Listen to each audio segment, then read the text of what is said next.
Morning all, let's have a look at another Fischer memorable game. This is game 11 from the classic book 60 Memorable Games by Fischer, and the introductions by Larry Evans are particularly interesting. This introduction had unheard melodies.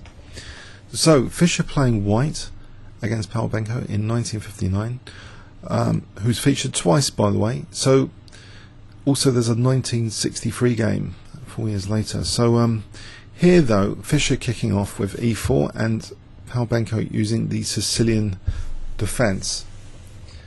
After knight f3 we see knight c6, an open Sicilian. So far so good. Knight f6, knight c3, d6. With the two knights like this is kind of, I think, Sicilian classical variation for the moment. Black hasn't committed yet the e pawn. After bishop c4, in fact the e pawn still does not move. Black in this position decides to try and disturb white's setup. Queen b6, hitting that knight on d4. Will the knight want to go to b3 or somewhere else? In fact, it just steps back to e2 here. Okay, after e6, white castles, and we see bishop e7. Fischer drops the bishop back to b3, so he's covering, shielding that b2 pawn now. So maybe he'll be interested in bishop e3 in the future, kicking the queen. After castles, in fact, he doesn't kick the queen. The queen, after all, is a potential tempo gainer, and why not gain the tempo at the most critical moment for black? For the moment, actually, the queen is allowed to be annoying on the diagonal, and the king just sidesteps the diagonal of king h1, preparing potentially f4 without the queen pinning down that pawn. Pal plays knight a5 here, going after the light square bishop, and we see bishop g5, a pin on e7, which is loose at the moment. Okay, and here that queen, which wasn't disturbed earlier with bishop e3, is perhaps getting a little bit too cheeky for her own good with this next move. Queen c5, attacking the bishop, sure, but a tempo gainer nevertheless. The queen is a very, very sensitive piece. Its sensitivity gives it a liability as well. Its value shouldn't be used cheaply, can be used as a tempo gainer for forcing moves, which can be used either positionally or to gain a massive attack. Here f4 is played. It protects the bishop, but also e5 and f5 might actually be useful for white. Both of these pawns creating a lot of tension now in the position. Black reacts aggressively and seemingly to justify the queen on c5, saying, look, no need for a6, then b5, b5 in one shot because of the queen on c5, b5 in one shot to bring the bishop to theoretically one of the best diagonals available to the Sicilian player, striking across that diagonal, straight on white's king actually. Okay, and the immediate pawn under pressure will be e4. So Fischer plays knight g3 here, reinforcing his centre for the moment, his centre pawn, but also the knight has potential attacking opportunities in the right conditions. Here, black decides to disrupt a little bit white's central control and plays b4, perhaps expecting the knight to just step back.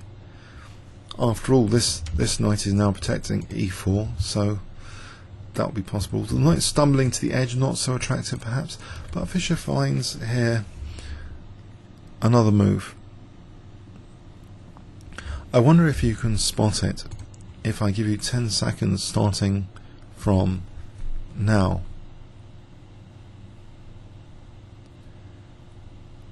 Okay, Fischer plays e5, so he's making use of the pin and this loose piece And you might think, well, hold on a sec, the queen is on e5, surely black is just winning a pawn here. Well, d takes e5 is played, and now what?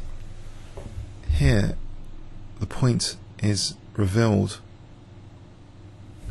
Of course, by the way, other options like b takes c3 we'll examine in the second pass of the game, but you know, at the moment we can intuitively say b takes c3, e takes, it should be okay for white.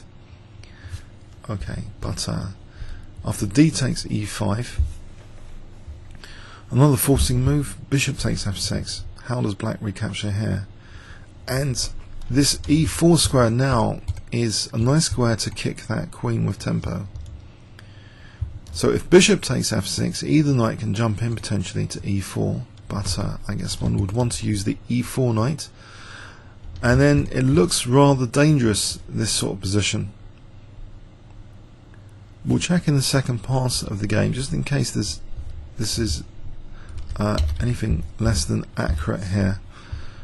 So on bishop takes f6, it would seem intuitively knight ce4 is dangerous, but queen e7, and here, well, there are dangerous possibilities here in the position like knight h5, but we'll check that out in the second pass. For the moment, black was a bit wary about f6 and played g takes f6, and now we get this tempo gain. Knight goes into e4, the queen offers an exchange of queens. Fischer's not having any of that. He goes in with his queen to h5, that newly damaged square. Because of that capture, the knight's no longer protecting h5, pouncing into that square, and black is under an attack here. The queen is threatening to install itself rather menacingly on h6, cutting across the dark squares, and this knight could come to h5, and then g7 will be absolutely critical. How will black defend that? Especially the knights also attacking f6. These knights could cooperate on f6 as well. Well, we see this plan in action actually, a very tactical plan, not interrupted by black's next move. After knight takes b3, white goes straight for this plan. Mate the black king, the top priority. Queen h6, threatening. Knight h5 and queen g7. Also the knight on h5 is threatening f6. Black plays e takes f4, trying to lend support to the f6 pawn. It's too late. Knight h5 here threatens mate, as well as putting pressure on f6. Black defends that mate with f5, but now of course he's losing his queen potentially now to knight f6. I guess that is a very strong move as well as what Fischer played, but Fischer's played perhaps the more accurate move here. Instead of giving up a rook, tries to drag the queen away from the defensive duty of g7 with rook ad1. The queen keeps defending g7 tenaciously, but has to give herself up now after knight ef6 check. Because if the king moves here, then there's queen takes h7, its mate. So we see bishop takes, knight takes, and the queen has to give herself up. Okay, the smoke's cleared a bit. White cannot be too complacent, but material is looking very good for white here.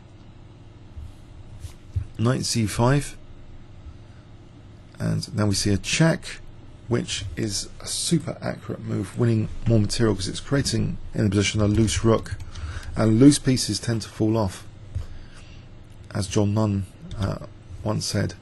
So king h8, and we see queen e7. Both loose pieces are now double attacked. The double attack being one of the central concepts for most chess tactics. At the root of most chess tactics, Averbach has indicated the double attack. To decoys, deflections, back row weaknesses. Often it's the double attack is the common generic ingredient of winning material in particular, actually. So here, this wins material, queen e7. Black fights on a little bit more, though. He at least, well, he doesn't give up just yet. He plays bishop a6. It is pretty hopeless. After queen takes c5, bishop takes f1, rook takes f1, he decides yes, enough is enough, not playing this position anymore. A bit of a cruncher, this game, in 1959.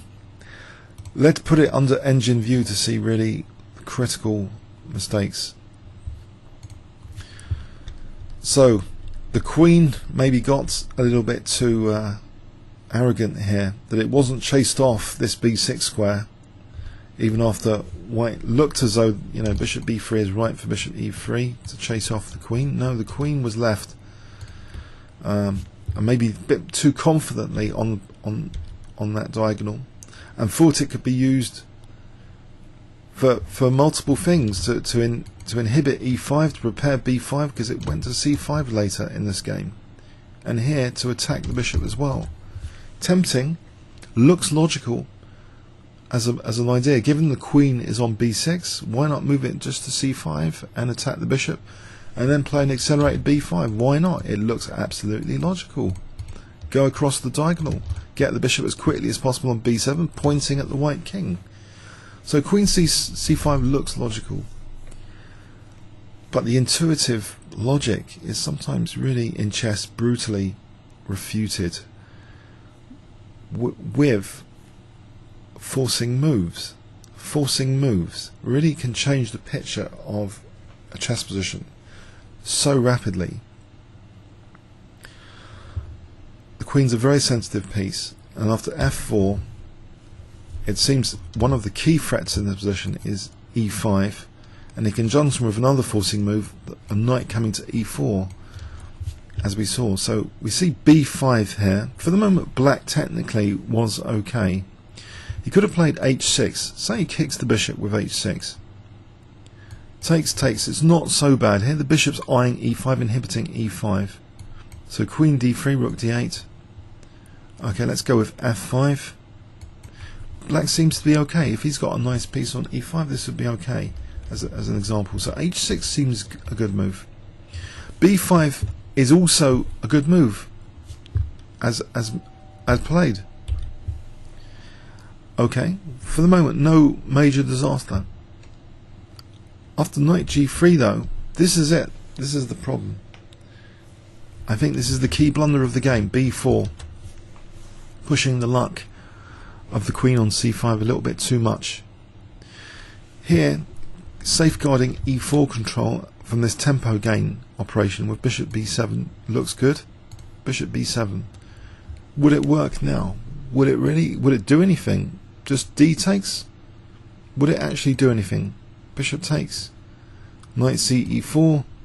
We can go queen c6 here, putting pressure on g2 to make white. So if it takes, this is a very different picture to the game. Having to lose time on g2 here. If the queen's on e2, okay, this should be okay. Should be okay for black. There's no major disaster in this position. In fact, black might be even a little bit better after f6. Technically, you can start to use, maybe even fantasize about using the g file. So this looks like the critical blunder, pushing the luck of the queen's position. And e5 is the right move. The engine really likes e5.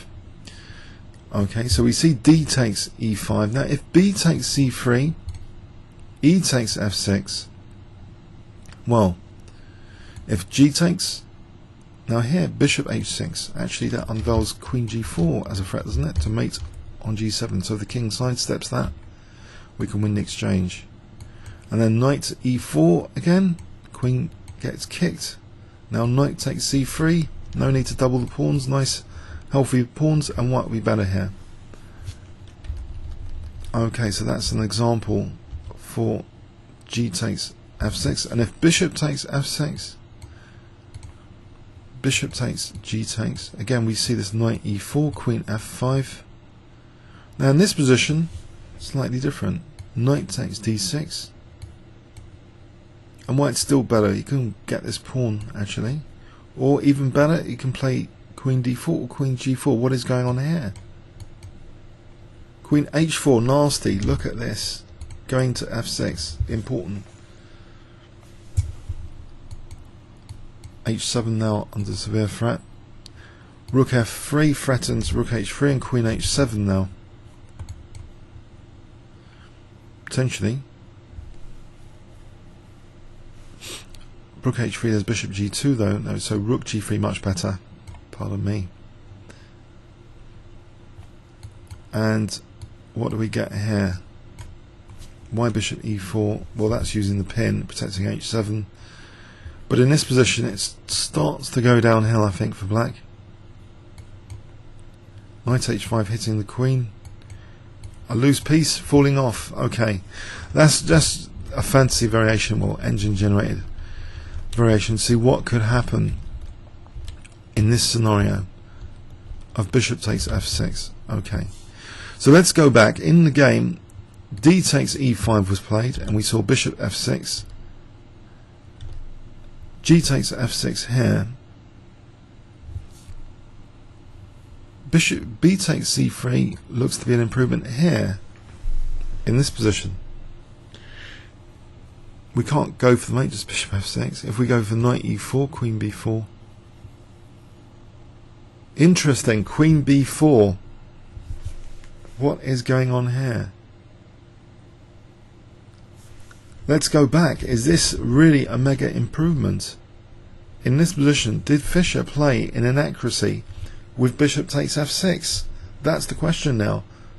It seems knight ge4 is to be preferred. So if queen c7, and here white can maintain an advantage, threading queen g4 again, winning the exchange, or something else. F takes E, even stronger for EF, and white should maintain an advantage, okay, in this line.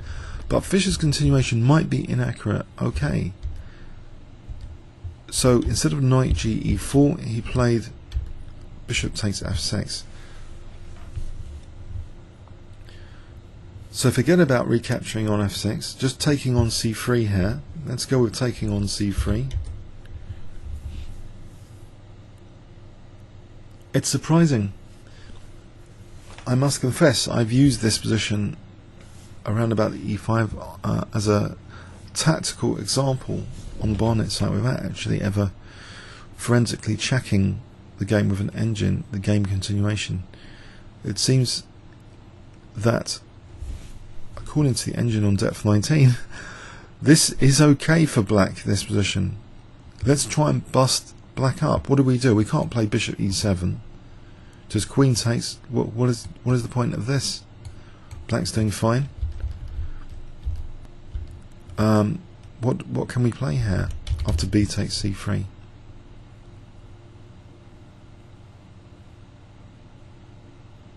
We go with knight e4, I guess, but then queen b4. Queen b4 looks like a powerful move. If queen c7, I think white will be fine. Bishop e5. Well, it's still about equal, but queen b4 even better. Hitting the knight, challenging the knight. Offering the bishop on e7 for the knight. And in this position, bishop b7 threatens mate. And this should be fine. Should be fine for black. Okay, so a major slip up with g takes f6 here. So we get, after knight ce4, queen d4, queen h5. Believe it or not, why isn't this looking hugely better for white? The truth checker is revealing a lot more truth than I'd actually personally imagined here of this game. The truth checking of engine post-mortem. So queen h5, it seems e takes f4 might actually be playable.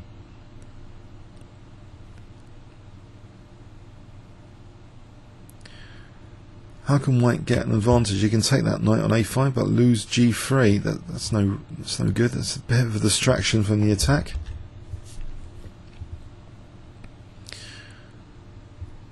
Well, he can't really go for this. This is too slow, surely. Just taking here, there's nothing. Nothing much going on, surely. Rook f3, queen e4 takes. We can give up the queen like this to fend off queen g7 mate. Black's got loads of material for the queen. Oh dear. So it seems okay. It seems that queen d4, it was still okay for black here. Or not. No. What's gone on here? A resource has been found, knight f5. What? So, scrap that. Hold on a sec. After bishop f6, we saw g f6, knight ce4, queen d4, and now the engine really actually likes queen h5.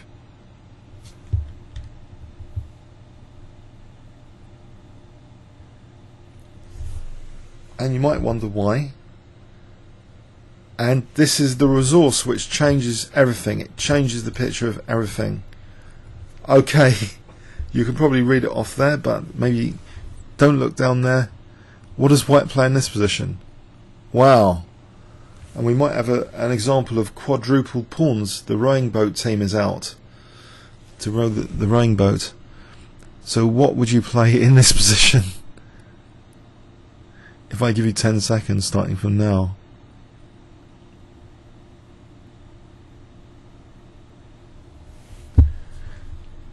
Wow. Knight f5 immediately threatens queen g4 and queen g7 mating. Let's assume it's taken. We have the rowing boat team. Row, row, row your boat. Sorry, it's a little joke from a past video. So now in this position with the quadruple pawns, we have a move. Which will do, and the move which will do is rook takes f4 to apparently give white the advantage. Let's go with f takes, which seems to secure g4. And now we have the very cruel rook h4 with nothing able to defend h7. This bishop's lurking around on f7, so it's actually a forced mate in 4, this position. Wow, knight f5, rook takes f4 with the idea of rook h4. So this pawn is actually stopping this pawn from going, which would have been useful for queen g7 to protect h7. So by having these treble pawns here, this is not too hot defensively, and also this bishop can't do anything about rook h4 either.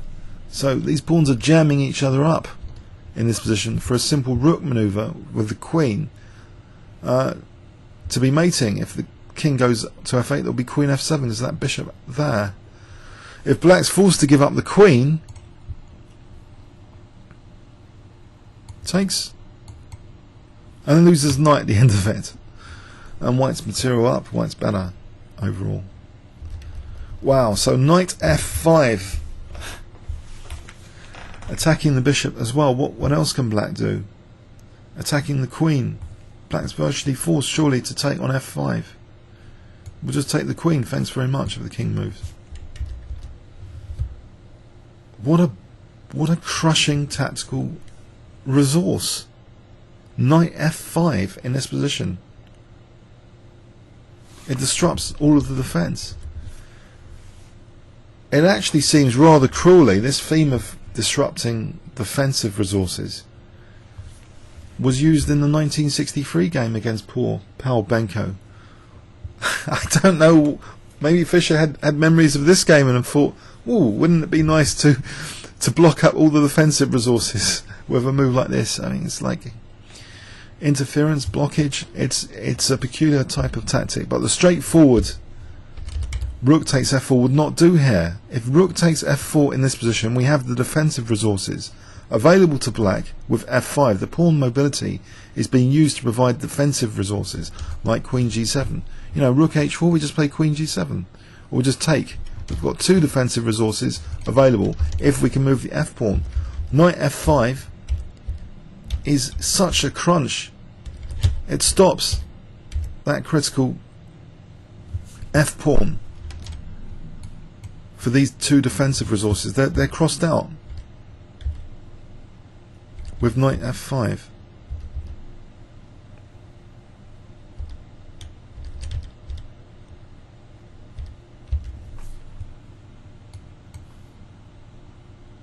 New main line for your PGN. Knight f5. Behold the power of this move.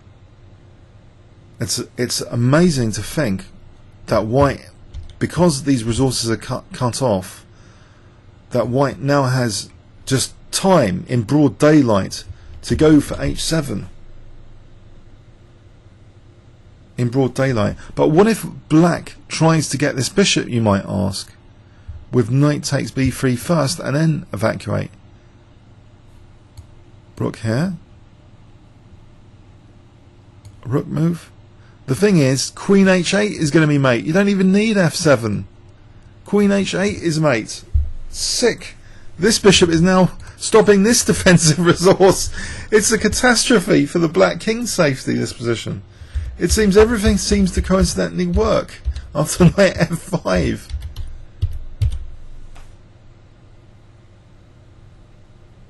King safety. It's a major thing. Forget positional play. Sometimes just king safety is the major thing about chess. Distorts the whole position. So queen h5, knight takes b3 was played,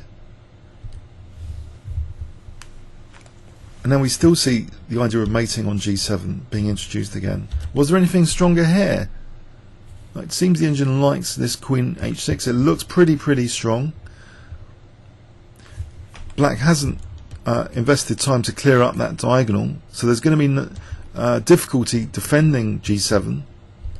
Now it's a bit too late. The black queen's going to have to give itself up because of this. Both knights are on f6, and that was that. Wow, that was an eye-opener for me. A nice revision of a classic game. I hope you enjoyed it. Comments or questions on YouTube. Thanks very much.